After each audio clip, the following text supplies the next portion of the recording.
Bienvenidos a este espacio para, a partir de la vía de la razón, analizar con Santo Tomás de Aquino, ¿verdad, profe? Esas vías que sustentan desde la razón la existencia de Dios. Entonces, pues nos acompaña el profe Omar Becerra. El profe es filósofo y es el encargado de acompañar la asignatura de Metafísica y Teodicea acá en la universidad. Entonces, profe, sin más preámbulo. Listo, Justin. Bueno, buenas tardes a todos. Nada, bienvenidos. Un gusto tenerlos por acá. También una bienvenida pues allí a los que están en Zoom. Allí va a estar Justin pues pendiente si tienen alguna duda o alguna inquietud, pues nos la remiten ahí por el chat, pues para hacer más activa este conversatorio.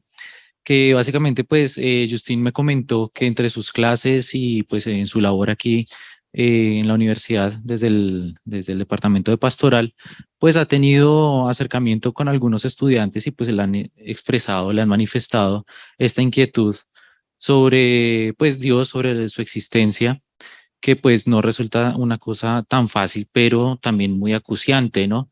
Para nosotros. Entonces, pues bueno, en este carácter conversatorio, pues quisiera arrancar preguntándoles qué idea tienen de Dios, qué es lo que esperan de Dios, qué piensan que es Dios.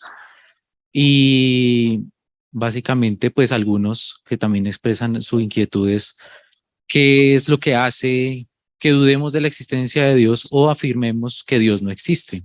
Entonces, pues no sé que ustedes que quieran comentar en este aspecto, relacionarnos acá.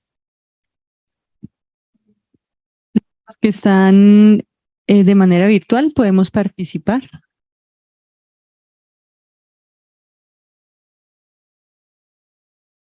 Bueno, si ustedes me dicen, tranquilos y les comparto. Pues yo pensaría que pues lo que hemos aprendido, ¿no? Es que Dios eh, pues es el hacedor de todo, es el que creó todo, el que, digamos, instauró este universo en beneficio de nosotros los seres humanos. Y, y tal vez pensaría yo que el, el tratar de entender a Dios, ¿no? En su infinito, digamos, llamémoslo poder, omnipotencia, eh, y lograr, digamos, entenderlo desde el ámbito humano, desde el ámbito racional, pues no sé, es un poco complejo, pensaría yo, ¿no? Es como decir, ¿cómo logro yo entender toda esa riqueza y toda esa, digamos, lo que Dios ha hecho para nosotros los hombres? Eso no cabe en una cabeza, ¿no? En la creación, los animales, la naturaleza, todo lo que tenemos en este universo que es para nosotros. Y, y tal vez en mi caso, a veces me cuesta como entender eso, ¿no? ¿Cuáles son esos planes de Dios? Y poderlos abajar a la humanidad concretamente. Es decir, cuántas de las cosas que nos suceden, en muchas ocasiones uno se lo achaca a Dios, ¿no? Y uno dice que Dios es el que me mandó este castigo, entre comillas, o Dios fue el que permitió una realidad humana y, y que claramente pues nos cuesta como humanos entenderlo desde el ámbito, digamos, Dios, y todo lo queremos entender con esa razón. Entonces, ahí, digamos, en mi caso, como que me cuesta a veces entender tantas realidades humanas desde el punto de vista espiritual.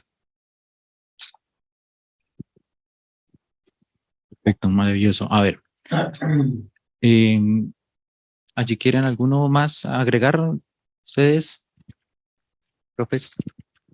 Bueno, hay unos aspectos súper importantes que hay que destacar porque siempre de Dios, pues se tiene como una dicotomía, ¿no? Y se tiene, uno está ahí como entre dos aguas, dos ríos. Entonces, precisamente, ¿cómo es su nombre? Fernando. Fernando.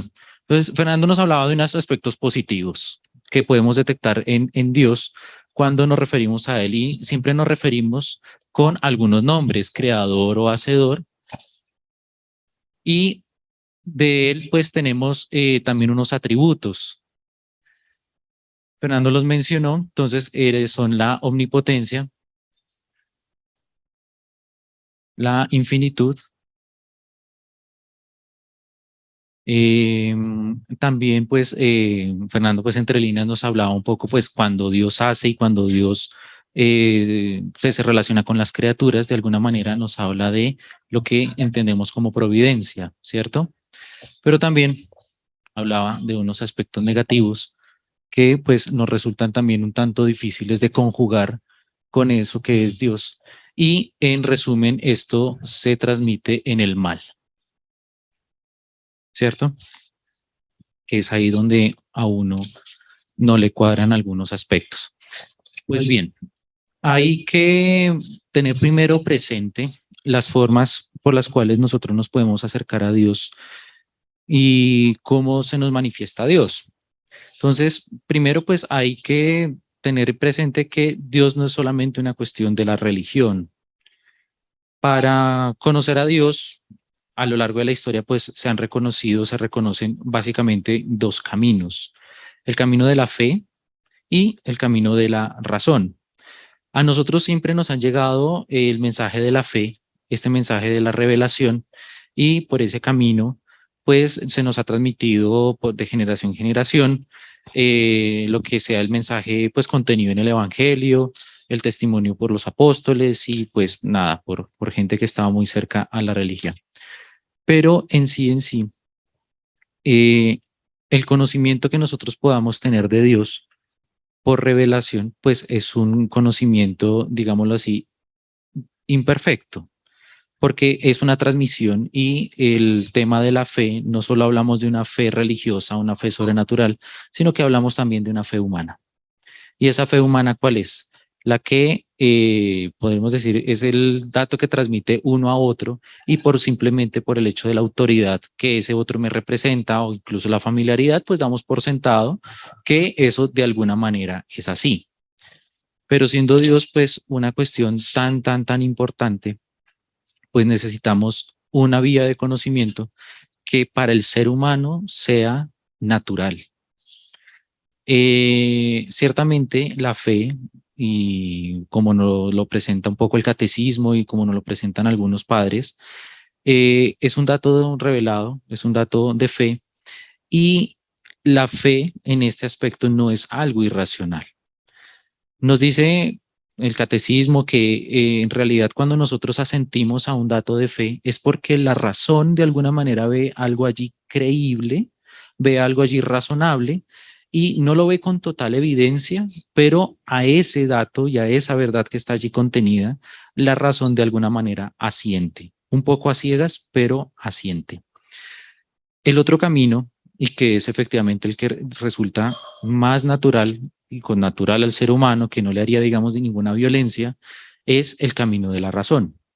Pero nos encontramos de frente y con esta primera dificultad, la gran dificultad, que bueno, sospechaba un poco que esa iba a ser la piedra de toque, porque estamos frente a un problema no menor, que básicamente en temas también de religión, de ciencia, de filosofía, es allí donde tropezamos fuertemente, y es el tema del mal, el tema del sufrimiento, el tema de la injusticia.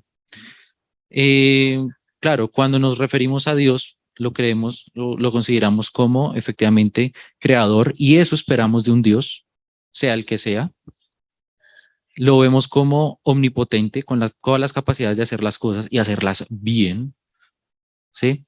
No vemos allí nada negativo, o por lo menos no podemos considerar nada negativo, porque inmediatamente como que nuestra razón echa para atrás y dice, no, esto no sería Dios. Entonces, lo primero es averiguar y saber qué es el mal. ¿Qué entienden ustedes por el mal? ¿Qué será el mal? También, si sonido. También si los que están conectados quieren intervenir, la pregunta es, ¿qué será el mal? ¿O qué entendemos por el mal? Sería la ausencia de bien. Ausencia del bien. Por definición, sí.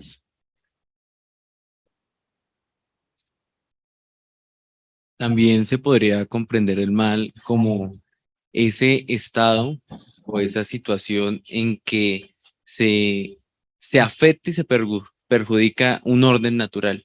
O sea, cuando se pierde el orden.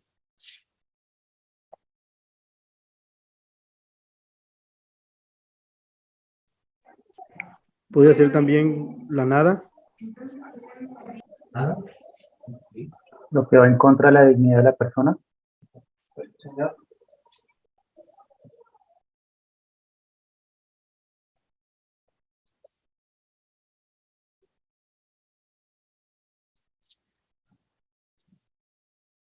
Bien, entonces, efectivamente, el tema del mal en la realidad pues nos representa ciertamente la pérdida de algo y como que el mundo o en este caso las cosas particulares cuando padecen algún mal no funcionan bien, entonces uno dice, bueno, el que las hizo como que no era lo suficientemente poderoso como para efectivamente haber evitado ese mal.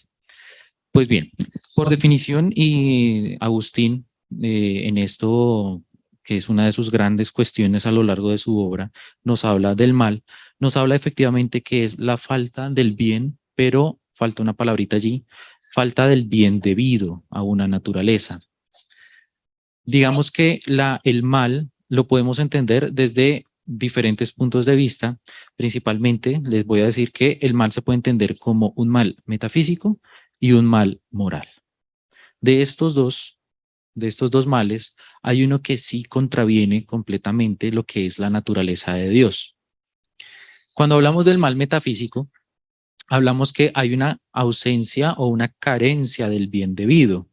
Entonces, por ejemplo, en este caso, si hay una persona ciega, a esa persona le está acaeciendo un mal. Ese mal en esa persona ciega realmente lo entendemos como una privación. Hay una falta del bien debido. Por naturaleza al ser humano les dado el ver, ¿cierto? Les dado a ejecutar esta actividad con esa perfección.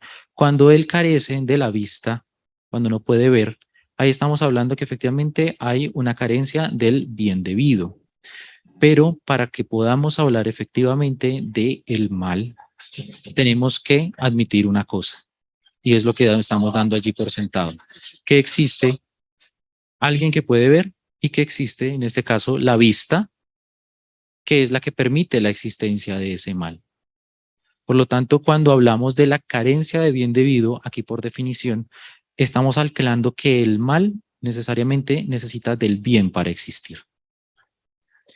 En este orden de ideas, con lo referente al mal metafísico, Dios, de alguna manera, en su ordenamiento, permite estas carencias, este mal, pero no porque él, cuando hablamos de que lo permite, es una cuestión que en Leibniz, no sé si le sea familiar, un autor de la modernidad, ¿sí? Él escribe una obra precisamente para hacer frente a estos argumentos. Leibniz escribe esta obra que lleva por título La Teodicea, y en él hace frente a una serie de argumentos cuando los autores y pensadores de su época dicen, hombre, Dios no existe porque hay posibilidad del mal.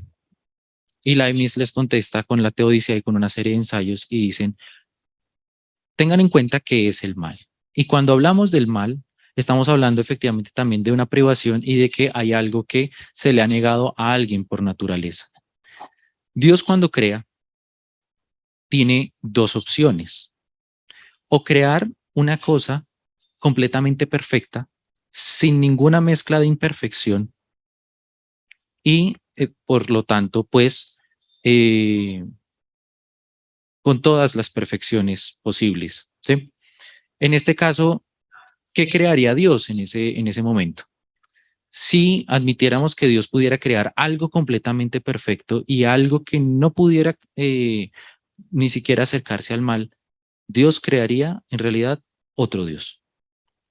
Entonces, aquí, por definición, en que nos encontraríamos que un ser sumamente bueno, un ser sumamente perfecto, un ser que tiene en sí todas las perfecciones. Aquí de pronto damos esto por sentado, pues porque pues por el tiempo no podemos desarrollar todo el argumento, pero básicamente es que si Dios creara algo completamente bueno, perfecto, inmutable, eterno, crearía otro Dios. Y en este caso tendríamos una contradicción lógica porque entonces el infinito, que sería Dios, crearía otro infinito. Y un infinito le pondría límite al otro infinito. Esto lógicamente es insostenible. En ese caso estamos hablando de una causación que es una causación de carácter unívoco. Dios crea otro Dios, pero en el caso de Dios crear otro Dios, un infinito cancelaría al otro infinito, o sería lógicamente imposible. Lo único que puede hacer Dios al momento de crear es crear algo que sea parecido a Él, pero no sea Él, no participe de su naturaleza. En ese caso, estamos hablando de una causalidad análoga. Dios crea algo que participa de su ser. Dios es capaz de causar el ser en esas cosas, pero no son Él mismo. Y para poder causar Dios algo que no es Él mismo, tiene que darlo en pequeñas proporciones. Eso que Dios causa por una vía analógica, somos cada uno de nosotros seres contingentes, seres limitados, seres que estamos supeditados a una forma específica de ser. Entonces ahí ya no tenemos el problema de la contraposición de dos infinitos, sino que ahora efectivamente existe un infinito que es Dios y los seres causados que son finitos y que de ninguna manera como que desde el punto de vista lógico como que contravienen lo que sea esta idea de Dios. Esto nos hace ver un poco mejor la cuestión del mal. ¿Por qué? ¿Por qué se da el mal o por qué existe el mal? Porque las cosas, al no ser como Dios, al no identificarse con su misma naturaleza y saber qué es lo que les corresponde por naturaleza, tienen un ser dado. Y al tener ese ser dado, es las criaturas, y lo podemos ver en nosotros mismos, el argumento sobre todo pues aquí sale, digamos, de nuestra misma naturaleza, no sabemos quiénes somos, no sabemos qué nos toca hacer por naturaleza. Entonces, en ese caso, cuando tenemos una naturaleza limitada, una naturaleza imperfecta, es cuando nos abrimos a la posibilidad del mal. Pero ¿qué de mal estamos hablando? Aquí podemos hablar de el mal, todavía del mal metafísico, donde hay una limitación de cada una de las criaturas. Carecen de algo, carecen de una perfección suma, de la perfección que sería Dios. Pero en eso, las criaturas, digamos que no tienen un mal que podamos decir que afecte su naturaleza. Simplemente son seres limitados a una forma de ser en específico. Lo que sería un mal y lo que iría en contra de efectivamente Dios, que sería el mal opuesto ya ontológicamente a Dios, es cuando esa negación, esa maldad, esa privación del ser se hace de forma intencional. Dios causa y Dios le da a cada cosa su forma de ser, una naturaleza propia, pero cuando en el momento de la causación Dios ordena, Dios quiere de alguna manera el mal en las cosas, pero ese mal es un orden. Cuando un león devora a su presa, cuando para poder producir un nuevo objeto tenemos que de alguna manera sacrificar otros, allí hay una especie de mal porque hay una corrupción y se le está quitando el ser a una cosa para dársela a otra y allí pues tenemos una suerte de equilibrio. Ciertamente es un mal metafísico, pero hay un equilibrio en esto. Cuando ya ahora sí una sustancia, por ejemplo, un ser racional como el ser humano va en contravía de su ordenamiento de su propia naturaleza, ahí es donde hablamos del mal, pero ya no de un mal metafísico, porque no está dentro del orden que estableció Dios para mantener la armonía, sino que efectivamente hay una intención por parte del ser humano de ir en contra de ese orden. Entonces, en este caso, para que efectivamente podamos hablar del mal, que hemos dado, por supuesto, y que tenemos que tener como anclaje el bien. Y el bien se traduce en términos de el ser. Tiene que existir algo, tiene que existir algunos seres para que efectivamente el mal se pueda dar. Para que se pueda dar la muerte o la corrupción de algunos seres, tienen que existir los seres como tal y tienen que darse como sustento para que ese mal que llamamos metafísico subsista. Para el caso del mal moral, para poder ir en contra de nuestra naturaleza, que se puede dar en sentido pues un racional o incluso moral, tenemos que dar por sentado que existe un bien. ¿Y ese bien cuál es? El bien que le corresponde a cada uno por naturaleza, y cuando voy en contra de ese bien, hablamos ahora sí del mal moral, pero hablamos de que hay algo que nos sustenta el bien. ¿Vale? Hasta ahí. ¿Cómo va? ¿Bien? Yo quería, Quiero aprovechar como para enfatizar un par de puntos y abrir también la posibilidad. Si hay algún comentario o inquietud, el profe nos puede volver a insistir en esa idea. Cuando decías, me parece muy interesante que no puede haber dos, o sea, Dios no puede crear otro Dios, que sería lo perfecto, en lo cual no cabría el mal, porque serían dos infinitos, ¿sí? Y para que haya otro, pues tendría que estar limitado. Y si es limitado, no es infinito. Entonces, ese es como un primer argumento. Además, si fuera un Dios creado, ya no sería Dios porque tendría un inicio, por tanto, ya no sería eterno, no sería propiamente Dios. Entonces, es como la contradicción lógica que creo que nos señalabas ahí al inicio. Y ya el mal entendido en distintos sentidos, ¿no? Como esa privación, ¿sí? Que no podamos tener el ser en plenitud, ser perfectos, es de cierta manera un mal, pero un mal metafísico, como tú decías, digámoslo, natural, pero algo distinto es el mal moral, donde ya hay una intención. Quería como recapitular eso, no sé si hay alguna inquietud antes de que el profe continúe.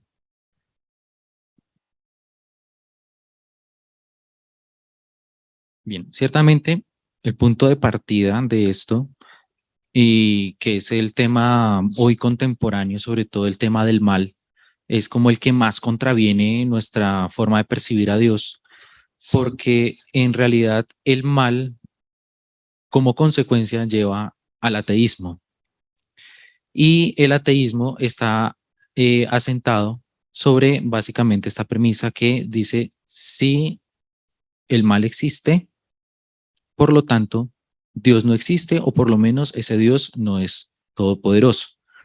Santo Tomás de Aquino tiene este mismo problema allí enfrente, y tomando el mal no como simplemente el mal moral, que lo podemos vivir a diario, sino el mal tomado en sentido metafísico, que es como esas carencias o esas falencias que podemos encontrar en el ordenamiento de la naturaleza.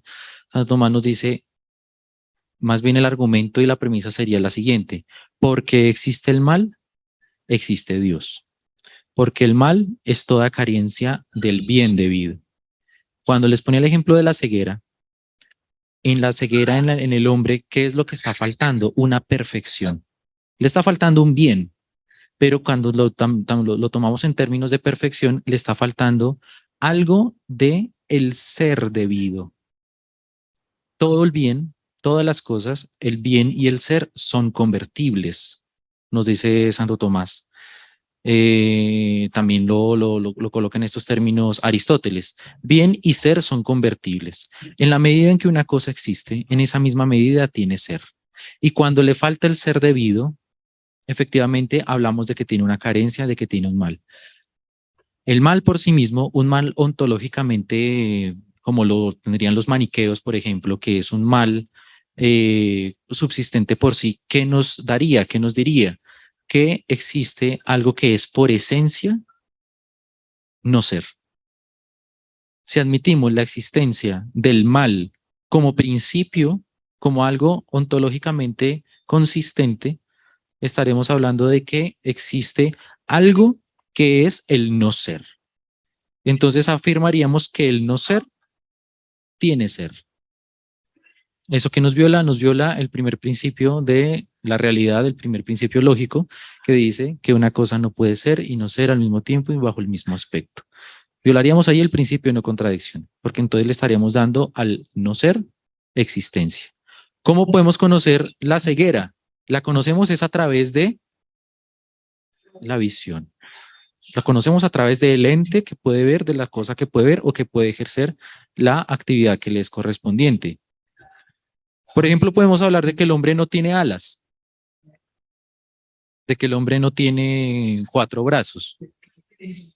En ese momento, en este caso, no estamos hablando de un mal, no estamos hablando de una privación, porque allí esa característica o esa perfección al hombre no le corresponde por naturaleza.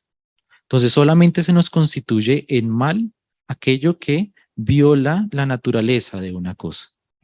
Y si el mal es la ausencia del bien debido, ¿cierto? Necesita del bien debido, no se necesita de un bien o necesita de un ser para subsistir.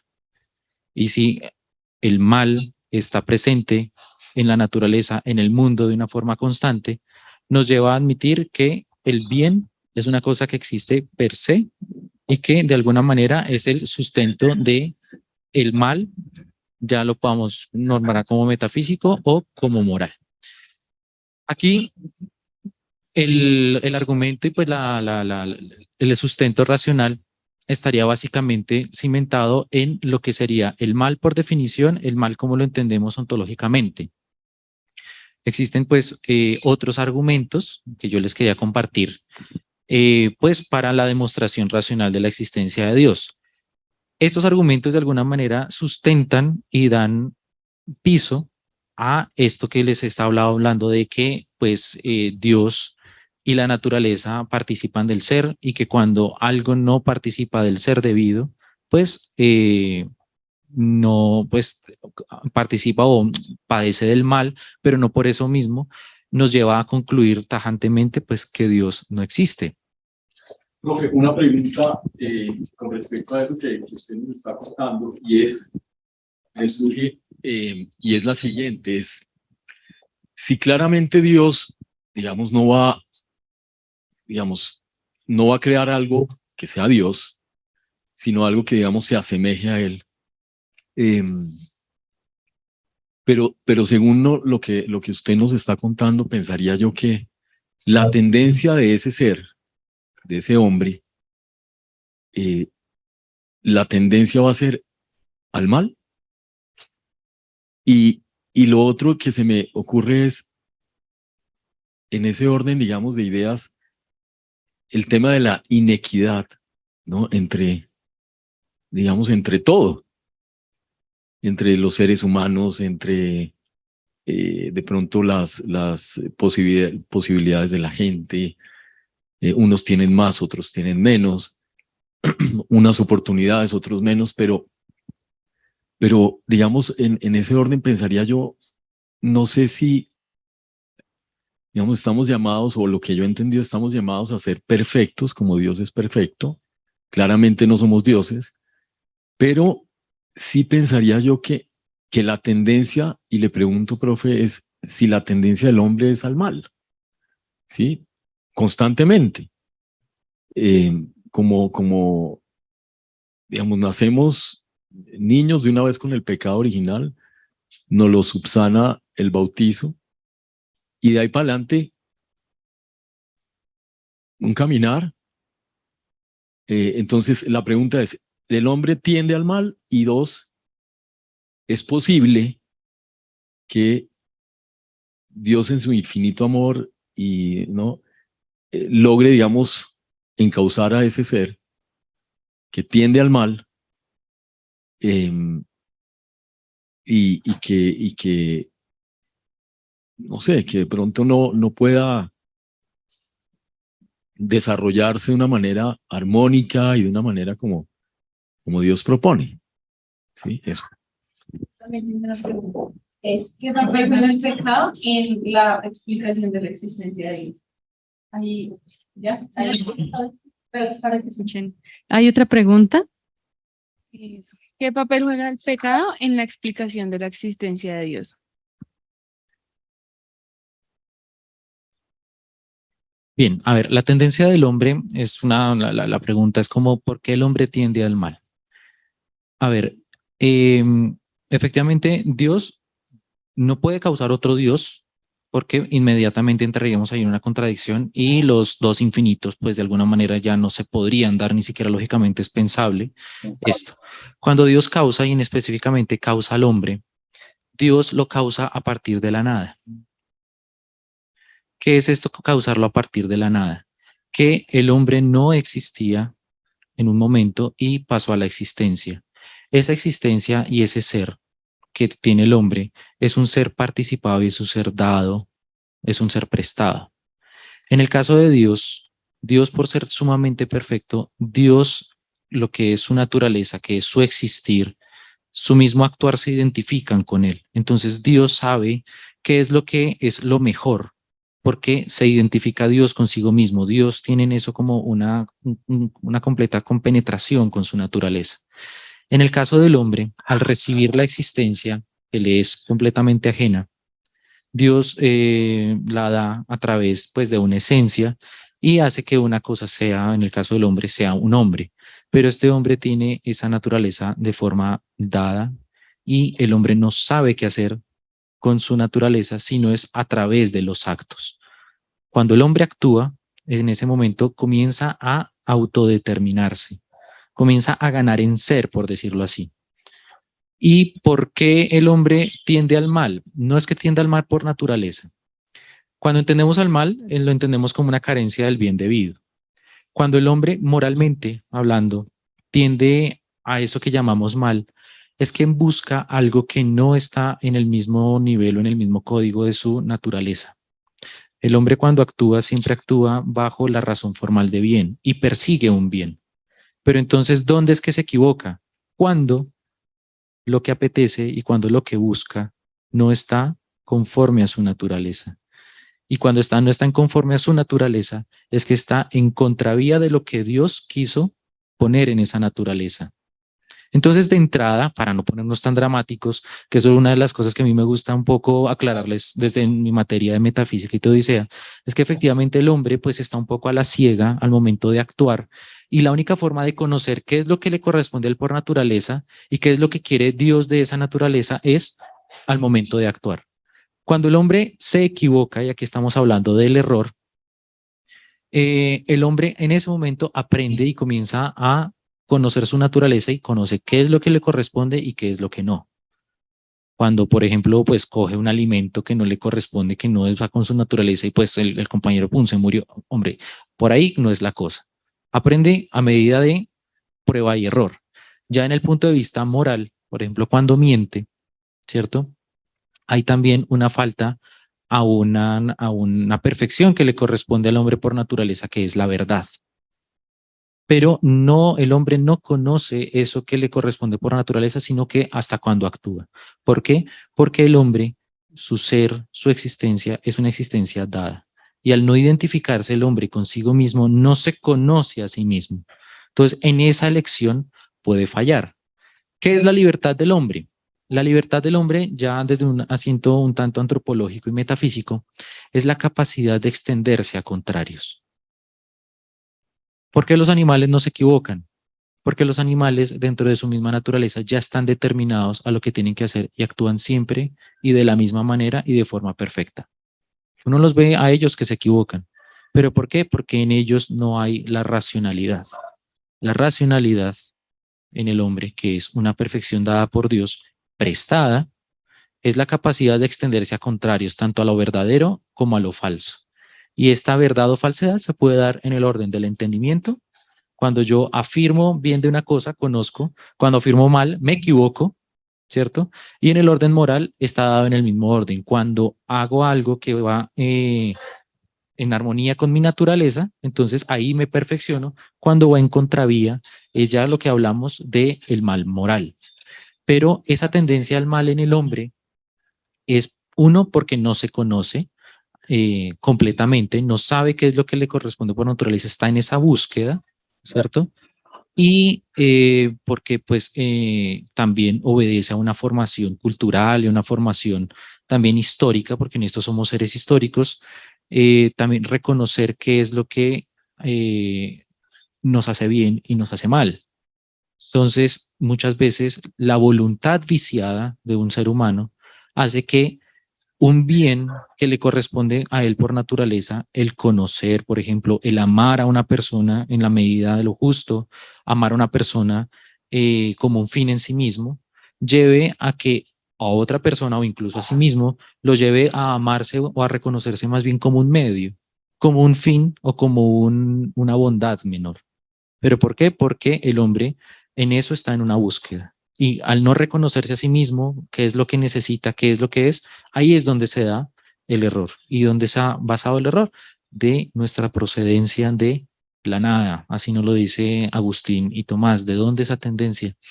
Pues nuestra tendencia es a la nada, porque pues al no ser nosotros nuestro propio ser, no identificarnos con nosotros mismos, no sabemos qué es lo que nos corresponde. Y en esa búsqueda es donde nos equivocamos. ¿Dónde es que está el pecado? Persistir en eso. ¿Sí? Pecado, pues digamos, yo no soy teólogo como tal, en eso me confieso, soy filósofo solamente, pero el pecado, ¿cómo debemos entenderlo? Como todo aquello que va en contra de la propia naturaleza nuestra. Entonces, si efectivamente podemos hablar de pecado, es porque conocemos que hay un orden que se perdió. Y si ese orden no nos hemos dado nosotros ese orden a nosotros mismos. Porque si nos diéramos ese orden a nosotros mismos, que es lo que pasa un poco con la sociedad relativista, pues no podemos hablar del mal. No hay cosas malas, ¿sí? Porque lo que sea bueno para mí no lo es para ti, pero es porque el criterio de autoridad lo establece cada uno. Pero reconocemos que en el ser humano hay cosas que son malas per se, como mentir, como matar, ¿cierto?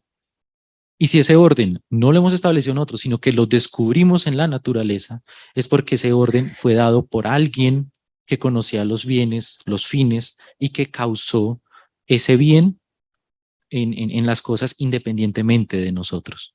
A eso que nosotros descubrimos ahí detrás, a eso le llamamos Dios. ¿Sí?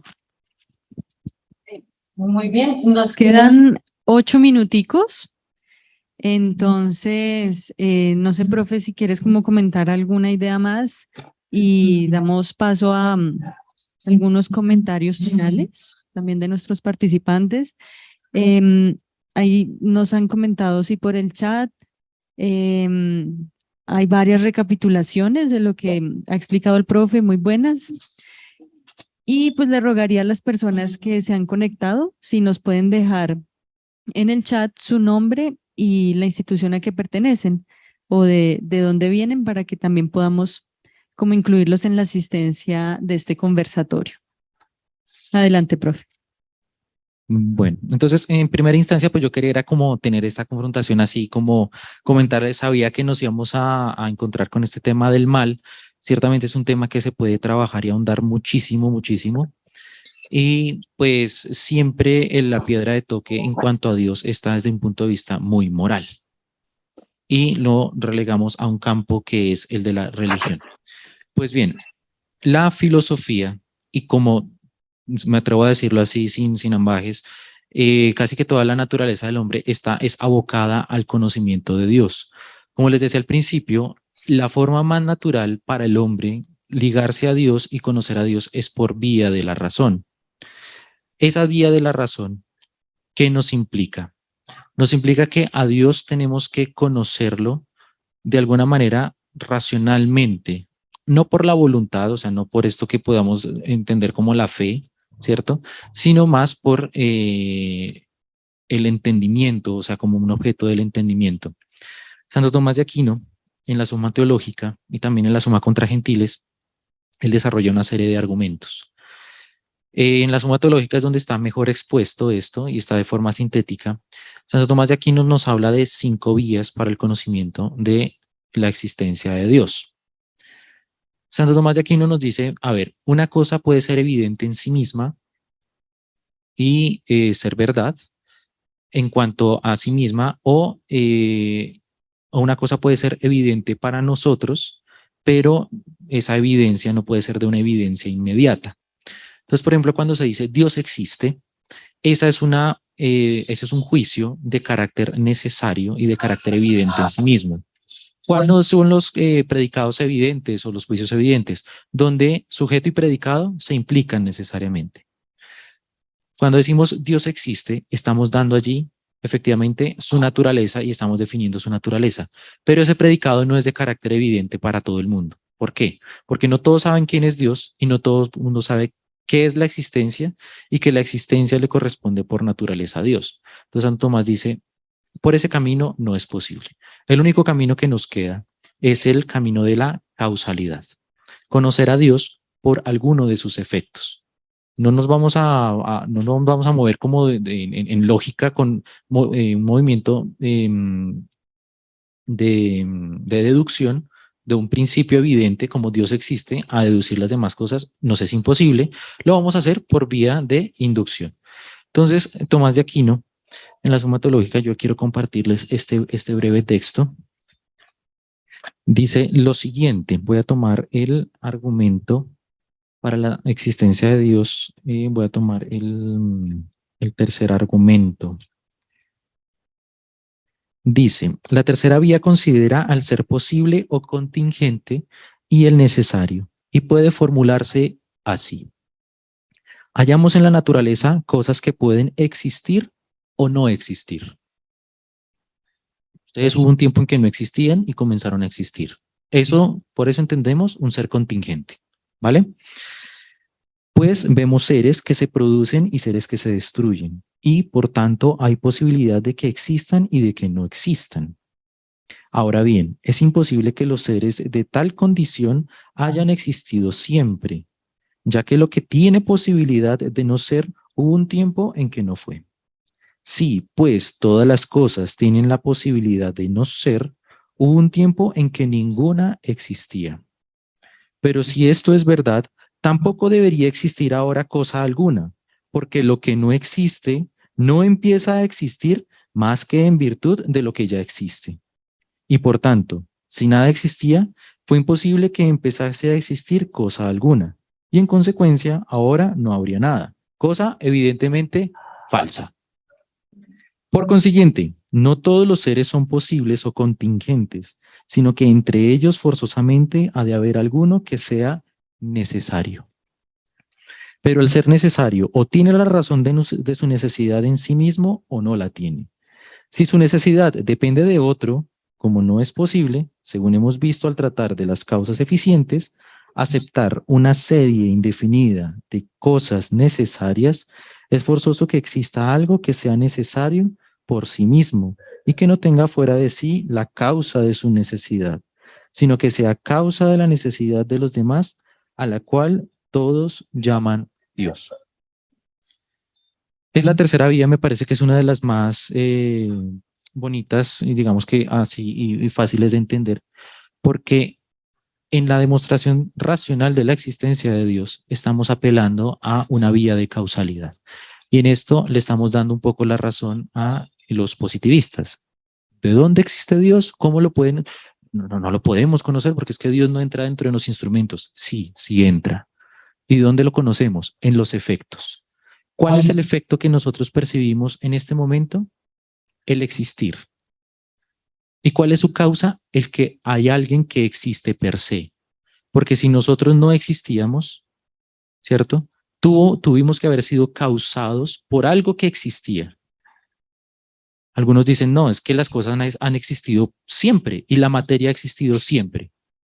Cuando llegamos a esa conclusión y decimos que todas las cosas han existido siempre, estamos diciendo implícitamente que nada existe. ¿Por qué? Porque le estamos negando el principio de existencia, el principio de temporalidad a la naturaleza misma. Decir que todo ha existido siempre es negar inmediatamente el tiempo y la causalidad. Cuando hablamos que es primero el huevo o la gallina, ¿sí? tenemos que en esa línea de causalidad remontarnos hasta que haya algo que no sea ni generado ni que sea corruptible, sino que haya existido siempre. A eso que nos cierra esa línea de causalidad, a eso le llamamos Dios, y esa es una de las vías para demostrar racionalmente la existencia de Dios, una vía de regresión causal. Muy bien. Muchas gracias, profe. Bueno, los que están presencialmente tal vez tienen que salir antes por la ruta, pero tenemos hasta las 5:30 abierto el espacio del conversatorio. Muy chévere esta última vía. No sé si hay algún comentario. O sea, profe, que en ese orden, la manera digamos, de poder entender humanamente esa existencia de Dios y demostrarlo racionalmente es a través de lo que hay, ¿no? De la naturaleza, del orden en el tema, digamos, de los animales, en el orden de el clima, sí, de todo lo que, digamos, ha sido, digamos, como que es inherente al ser humano, pero que él no lo dio. Y ahí es donde, mejor dicho, la manera de entender la existencia de Dios es a través de las experiencias del ser humano, de lo que cada uno de nosotros ha vivido bueno o no tan bueno, no sé, me voy a inventar, de pronto en el tema de unos esposos que tienen un hijo sano, ¿sí? Es decir, como que podemos remontarnos a que entender la existencia de Dios es a través de la experiencia, digamos, natural, cinética, de un abrazo, un beso, una frase, una manifestación de cariño. En todo eso está la existencia de Dios. Es como un poco lo que entiendo. Sí, efectivamente. O sea, Dios se manifiesta a nosotros a través de los efectos que Él produce al momento de crear. ¿Sí? A Dios no le podemos conocer directamente porque estas características que efectivamente uno espera de Dios, que es la omnipotencia y sobre todo la infinitud y la absoluta perfección, se seguiría inmediatamente pues un problema nociológico. Porque si a Dios quisiéramos conocerlo de frente como objeto, como al modo como conocemos estas cosas que están aquí, toda la materia y todo lo que esté circunscrito a la materia, uno está sometido al límite, a medida, está sometido al espacio y al tiempo, y por lo tanto es finito. Y todas esas características se contraponen a lo que esperamos que sea Dios y a lo que en conclusión, para poder dar justificación a todo cuanto existe, tendría que tener casi que todas las características opuestas. Porque si es un ser temporal, estamos hablando que es un ser material. Y si es un ser material, debe estar en algún sitio, y si es un ser material está sometido a unos límites y a una forma de ser en específico. Y una forma de ser en específico inmediatamente rechaza per se todas las otras perfecciones. Y lo que estamos esperando es que un Dios, si es Dios de la forma tal como lo concebimos, tenga en sí todas las perfecciones y toda la capacidad de obrar. Entonces, cuando esperamos a conocer a Dios como si fuera un objeto aquí presente, pues violamos todas estas características. Que si a Dios le podemos conocer también como por esencia o de forma directa, déjenme decirles que tampoco es posible, solamente lo conocemos por los efectos, porque conocer algo de forma directa es conocer su esencia. Y la esencia de Dios es infinita. Entonces, ese infinito que reúne en sí todas las perfecciones, para poderlo conocer de forma completa, tendríamos que conocer la infinitud de una naturaleza. Entonces, hagan de cuenta que es como el clásico ejemplo, ese que por aquí de pronto en algún cuadro del padre Gregorio está representado, es intentar meter el agua del mar en un hoyo.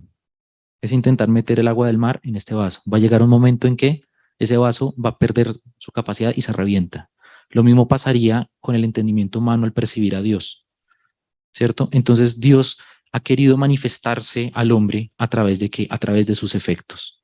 Y es por vía de causalidad que nosotros, por esos efectos, conocemos quién es Dios. ¿Cuál es el principal efecto que nosotros percibimos en la naturaleza? El existir. Hay cosas que existen y no existen en un momento, pero yo no puedo existir antes de mí, como dice Baruch Spinoza, que Dios es causa sui, como que Dios existe antes de sí para darse el ser. Es una contradicción en los términos. Nuevamente, violamos el principio de no contradicción. Yo existía en un momento para darme la existencia a mí mismo. O sea, un momento en que yo era y no era para poderme dar el ser. No, tiene que haber algo que es ser y que existe per se para que a las cosas contingentes y a las demás cosas les pueda dar la razón de su existencia. Si no existe eso, si no existe ese primer principio, al que Aristóteles llamó motor inmóvil y otros le dieron otro nombre, la existencia no podría justificarse. Ya pues otras cosas más mínimas, pues sería bueno quizás en otro momento trabajarlas, los diferentes niveles de perfección y por qué existen diferentes gradaciones y la diferencia entre un ser y otro respecto a Dios, qué es lo que representa. Pero en sí lo que quiero que se queden aquí con esto, para resumirlo, es que a Dios ciertamente lo conocemos es por vía de causalidad. Lo conocemos a través de sus efectos y es imposible que percibido el efecto, un efecto, ese efecto se vaya al infinito. Esa línea causal hay que cerrarla y eso se cierra es con la existencia de un ser necesario. Si el mal existe, si existe la ausencia del bien, que es la ausencia de ser, es porque existe el bien. Y si hablamos de que existe un mal perenne, es porque hay un ser, hay un bien que existe de forma perenne y a eso le llamamos Dios. Bien. Pues muchísimas gracias al profe Omar, a todos por su participación. Creo que es como una introducción, como decía el profe, para tratar otros aspectos posteriormente. Nos preguntan si hay disponibilidad de la grabación. Vamos a preguntar y les informaremos. Y bueno, pues esperamos también que haya sido iluminador, estimulante, de provecho. Para mí lo fue. De verdad, muchas gracias por acompañarnos y muchas gracias al profe Omar.